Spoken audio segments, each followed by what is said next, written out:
আসসালামু আলাইকুম এভরিওয়ান, কেমন আছেন সবাই? আশা করছি আলহামদুলিল্লাহ সবাই ভালো আছেন। আলহামদুলিল্লাহ আল্লাহর রহমতে আমরাও ভালো আছি। তো আজকে নিয়ে এলাম রাতারগুলের দ্বিতীয় পর্ব আর শেষ পর্ব বলতে পারেন। আজকে মোটামুটি সবকিছুই দেখানোর ট্রাই করব।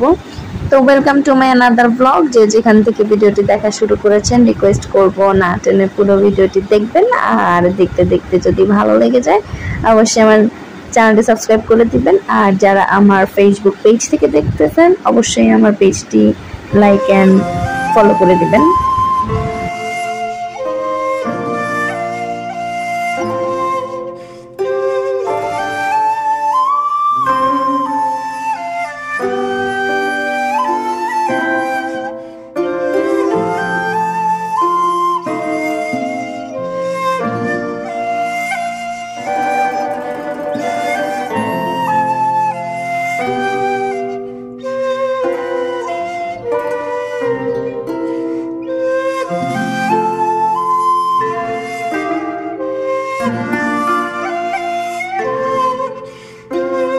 চোখে যে সৌন্দর্য দেখে এসেছি তা তো চোখে আছেই, আর যে যখন আমি ভিডিওটা এডিট করতে বসেছি তখন এই সৌন্দর্য দেখে আমি বারবার কথা বলার ভাষা হারিয়ে ফেলছি। আমার চোখে এখনো সেই সৌন্দর্য ভাসছে। আমি জানি না আপনাদেরকে আমার ভিডিওর মাধ্যমে আমি কতটুকু দেখাতে পারছি, কিন্তু আমার চোখ জুড়ে এখনো সেই সৌন্দর্য আছে। তারপরেও আমি চেষ্টা করেছি আপনাদের কাছে তুলে ধরার। অনেক সময় দেখা যায় আমাদের অনেকের পক্ষে যাওয়াটা সম্ভব হয় না বিভিন্ন কারণে, শারীরিক অসুস্থতা বা সময় করে ওঠা বা সবকিছু মিলিয়ে আর কি যাওয়া হয় না। এই জন্য আর কি আমি আমার ভিডিওগুলো আমার মতো করে করেছি, আমার থিঙ্কিং থেকে। অনেক বছর পরে যখন এই ভিডিওগুলো দেখবো তখন নস্টালজিক হয়ে যাব, বা আমার পুরোনো মেমোরিগুলো ফিরে আসবে, বা আমার বাচ্চা কাচ্চাগুলো যখন বড় হয়ে যাবে তখন আসলে এই জিনিসগুলো ওদেরকে দেখাতেও পারবো। সবকিছু মিলিয়েই আর কি আমার ভিডিওগুলো করা। বলতে পারেন ইউটিউবে আমি আমার ভিডিওগুলোকে জমা করে রাখছি। আগেকার দিনে মানুষ যেরকম স্থির চিত্র মানে ছবি লিখে দিত, সেই রকম আমি আমার এই ভিডিওগুলো রেখে দিচ্ছি।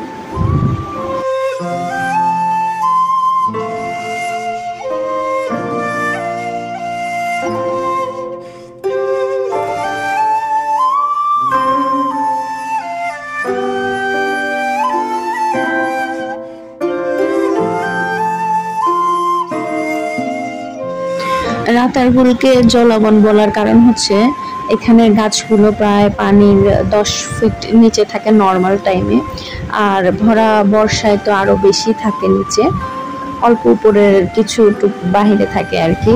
তো এই জন্য এটাকে জলাবন বলা হয়। আর বাংলাদেশের মধ্যে প্রথম আর কি এটাই ছিল মিঠা পানির বন আর কি। মিঠা পানি না তিতা পানি আমি জানি না, তবে আমি শুনেছি মিঠা পানি, তাই আমি বলছি মিঠা পানি। আর সিলেটের একটা স্থানীয় গাছের নাম আছে রাতা, তো সেই রাতা গাছ থেকেই আর কি এই জায়গাটার নাম আসে হচ্ছে রাতারগুল সোয়াম্প ফরেস্ট। এইটুকুই ইতিহাস। তো ইতিহাসটা আসলে আরো অনেক বড়, আমি সংক্ষেপে আপনাদের সাথে এইটুকুই শেয়ার করলাম। রাতারগুলের সৌন্দর্য দেখে আসার পর আমার খুব ইচ্ছা করছিল যে এটার ইতিহাসটা জানি, তো আরো অনেক বিস্তৃত পেয়েছি, আপনাদের সাথে এটুকুই শেয়ার করলাম আর কি। এখন অনেক গাছের শিকড় দেখা যাচ্ছে, কিন্তু ভরা বর্ষায় এগুলো দেখা যায় না।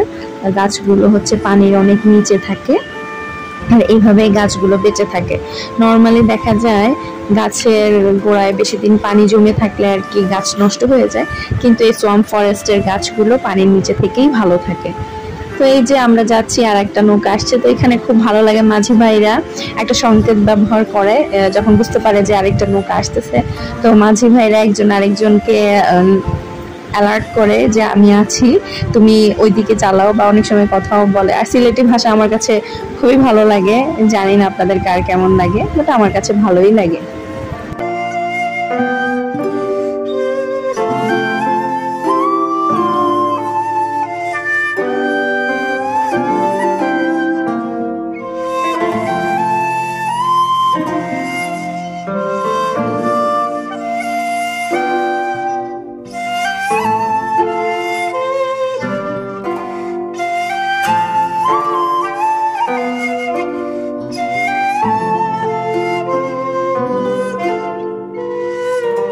বর্ষাকালে এই বনে অনেক পানি থাকলেও যখন 4 মাসের মতো যখন বর্ষাকালটা শেষ হয়ে যায় তখন আস্তে আস্তে এখানে খালের মতো হয়ে যায় আর পায়ে হাঁটার রাস্তার মতো হয়ে যায় আর কি।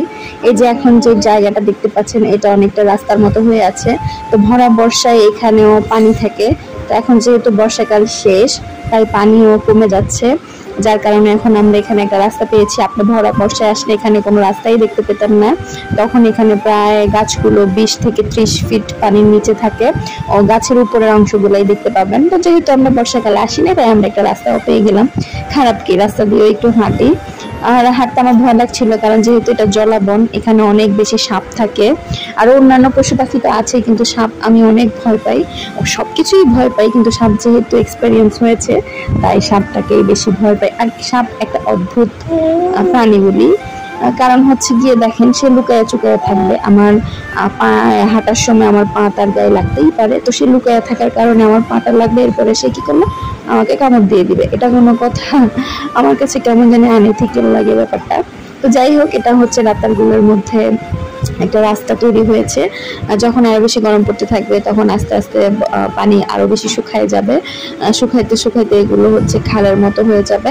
আর যে পানিতে যে জলজ প্রাণীগুলো আছে সেগুলো তখন হচ্ছে বন বিভাগের একটা মনে হয় কৃত্রিম হ্রদ বা কিছু একটা আছে, ওখানে আর কি গিয়ে আশ্রয় নেয়।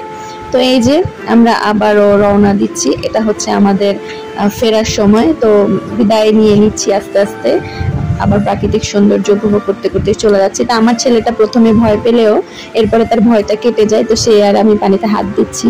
পানি এত বেশি ঠান্ডা ছিল, অনেক বেশি ঠান্ডা। হাত দিচ্ছি তারপরেও ভয় লাগছিল যে সাপ খুব চলে আসে কিনা। যদিও মাঝি ভাই আমাদেরকে বলছিল যে এখানে কোনো সাপ টাপ নাই, তারপরও ভয় তো ভয়। বনের বাঘে তো আর খায় না, মনের বাঘেই খায়। বিদায় জানাচ্ছি, যদি কখনো সম্ভব হয় হয়তো আসবো, আর যদি না হয় তাহলে এটাই হয়তো শেষবার।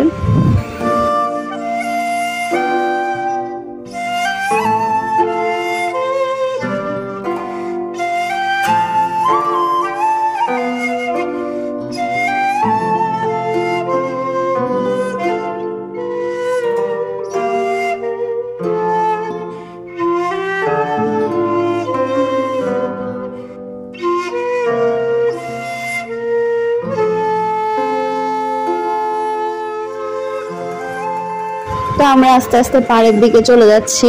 পাড়টা প্রায় দেখাই যাচ্ছে। ওই যে আমি জানি না এই সিঁড়িটা কেন, সম্ভবত যখন অনেক বেশি পানি থাকে তখন এই সিঁড়ির মাধ্যমে মানুষ নৌকায় ওঠানামা করে। তো এই যে চলে এসেছি রাতারগুল ভ্রমণ শেষ করে।